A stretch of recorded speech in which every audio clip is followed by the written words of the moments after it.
മദ്യപാനം ആരോഗ്യത്തിന് ഹാനികരം. സങ്കടത്തിന്റെ ഭാഗമായും സന്തോഷത്തിന്റെ ഭാഗമായും പ്രസ്റ്റീജിന്റെയും സ്റ്റാറ്റസിന്റെയും ഒക്കെ ഭാഗമായി മദ്യപിക്കുന്ന ഒട്ടനവധി പേരെ നമുക്ക് അടുത്തറിയാം. ബ്രാൻഡി, വിസ്കി, റം തുടങ്ങി നിരവധി പേരുകളിൽ മദ്യം വിപണിയിൽ സുലഭമാണ്. എന്നാൽ എന്താണ് റം എന്നോ ബ്രാൻഡി എന്നോ ചോദിച്ചാൽ ചിന്തിക്കേണ്ടി വരുന്നവരാണ് ഈ മദ്യപിക്കുന്നവരിൽ ഏറെയും. അതുകൊണ്ട് തന്നെ ഇന്ന് പറയാൻ പോകുന്നത് മദ്യത്തെക്കുറിച്ചാണ്. കുടിക്കാത്തവർ മദ്യം എന്ന് കേൾക്കുമ്പോൾ മുഖം ചുളിക്കേണ്ട. ഒരറിവും ചെറുതല്ല. വെറുതെ ഒന്ന് അറിഞ്ഞു വെക്കാം നമ്മൾ കേൾക്കാറുള്ള വിവിധ മദ്യങ്ങളെ കുറിച്ച്. കത്തിച്ച വൈൻ എന്നർത്ഥമുള്ള ബേൺഡ് വൈൻ എന്ന വാക്കിൽ നിന്നാണ് ബ്രാൻഡി എന്ന പദം ഉണ്ടാകുന്നത്. മുന്തിരിയിൽ നിന്നാണ് ബ്രാൻഡി ഉണ്ടാക്കുന്നത്. 40 മുതൽ 60% വരെ ആൽക്കഹോൾ ഇതിലുണ്ടാകും. പാശ്ചാത്യ ലോകത്തിൽ അത്താഴശേഷം കഴിക്കുന്ന പാനീയമാണ് ബ്രാൻഡി. അടുത്തത് പറയുന്നത് വിസ്കിയെ കുറിച്ചാണ്. വേവിച്ച ധാന്യം പുളിപ്പിച്ച് അത് മാറ്റിയെടുത്ത് മരവീപ്പകളിൽ സൂക്ഷിച്ച് പഴക്കിയെടുക്കുന്ന മദ്യമാണ് വിസ്കി എന്നറിയപ്പെടുന്നത്. ബാർലി, റൈ, മാൾട്ട്, ഗോതമ്പ് എന്നീ ധാന്യങ്ങൾ ഇതിനായി ഉപയോഗിക്കുന്നു. വിസ്കി പ്രധാനമായും 2 വിധമുണ്ട്, മാൾട്ടും ഗ്രെയിനും. ധാന്യം കുതിർത്തി ഉണക്കിയെടുക്കുന്നതാണ് ഗ്രെയിൻ എന്ന് പറയുന്നത്. മോൾട്ടഡ് ബാർലിയിൽ നിന്നും ഉണ്ടാക്കുന്ന വിസ്കിയാണ് മോൾട്ട്. റമ്മിനെ കുറിച്ചാണ് ഇനി പറയുന്നത്. കരിമ്പ് ഉൽപ്പന്നങ്ങളായ മൊളാസസ്, കരിമ്പുനീര് എന്നിവ പുളിപ്പിച്ചും വാറ്റിയും തയ്യാറാക്കുന്ന വാറ്റുമദ്യമാണ് റം. നാവികരുമായി അടുത്ത ബന്ധമുള്ള മദ്യമാണിത്.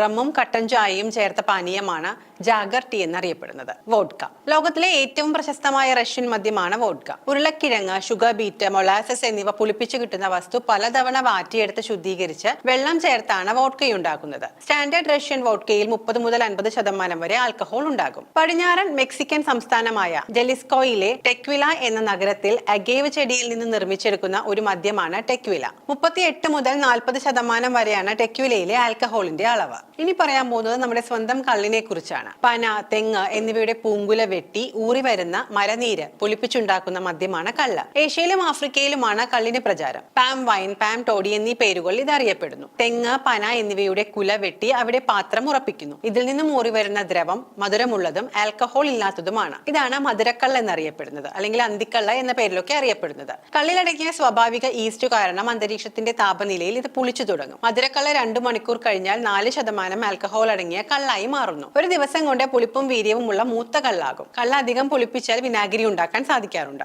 ഗോവയിൽ മാത്രം ഉണ്ടാകുന്ന കശുവണ്ടിയുടെ മദ്യമാണ് ഫെനി എന്നറിയപ്പെടുന്നത്. ഇത് തെങ്ങിൻ കള്ളിൽ നിന്നും ഉണ്ടാക്കാറുണ്ട്. ചാരായം, വില്ലേജ് ജിൻ, കൺട്രി വിസ്കി എന്നൊക്കെ ഇത് അറിയപ്പെടാറുണ്ട്. ഇനി പറയുന്നത് നമുക്ക് എല്ലാവർക്കും അറിയുന്ന വൈനിനെ കുറിച്ചാണ്. മുന്തിരിച്ചാറ് പുളിപ്പിച്ചുണ്ടാക്കുന്ന മദ്യമാണ് വീഞ്ഞ്. യൂറോപ്പാണ് വീഞ്ഞിന്റെ നാട്. ആപ്പിൾ, ബെറി എന്നീ പഴങ്ങളിൽ നിന്നും വീഞ്ഞുണ്ടാക്കാറുണ്ട്. 10 മുതൽ 14% വരെ ആൽക്കഹോൾ വീഞ്ഞിൽ അടങ്ങിയിട്ടുണ്ട്. വീഞ്ഞിൽ ബ്രാൻഡിയും മറ്റും കലർത്തി വീര്യം കൂട്ടി ഉപയോഗിക്കാറുമുണ്ട്. ഇതാണ് ഫോർട്ടിഫൈഡ് വൈൻ എന്ന് അറിയപ്പെടുന്നത്. ഗ്ലാസ് കുപ്പിയിൽ കോർക്കിട്ട് അടച്ചാണ് വൈൻ സൂക്ഷിക്കേണ്ടത്. പഴകും തോറും ഇതിന് ഗുണവും വീര്യവും ഏറും. ഓക്ക് വിപ്പയിൽ സൂക്ഷിച്ചാണ് വീഞ്ഞ് പഴകിക്കാറുള്ളത്. 2.78 ഡിഗ്രി സെൽഷ്യസ് ആണ് വീഞ്ഞ് സൂക്ഷിക്കേണ്ട ഊഷ്മാവ്. ബിയറിലെ ആൽക്കഹോൾ ശതമാനം 3 മുതൽ 30% വരെയാകാം. സാധാരണ 3 മുതൽ 8% വരെയാണ്. ബ്രൂവിംഗ്, ഫെർമെന്റേഷൻ എന്നീ പ്രക്രിയകളിലൂടെ ധാന്യങ്ങളിൽ നിന്നുള്ള അന്നജത്തെ പുളിപ്പിച്ച് തയ്യാറാക്കുന്ന മദ്യമാണ് ബിയർ എന്ന് പറയുന്നത്. ഹോപ്പ് എന്ന പൂവിന്റെ ഘടകങ്ങളിട്ടാണ് ബിയറിന് പ്രത്യേക രുചി നൽകാറുള്ളത്.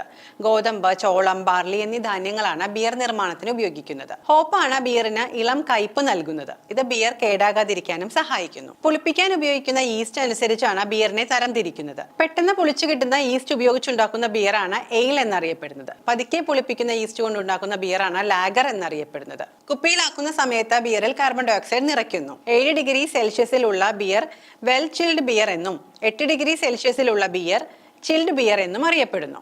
പറഞ്ഞതെല്ലാം മദ്യത്തെക്കുറിച്ചാണ്. ഇതെല്ലാം നേരത്തെ പറഞ്ഞതുപോലെ ഒരു ചെറിയ അറിവ് മാത്രമാണ് പകർന്നു തന്നത്. ഇത് കണ്ടിട്ട് ആരും മദ്യത്തിന് പുറകെ പോകരുത്. ഇതൊരു അഭ്യർത്ഥന തന്നെയാണ്.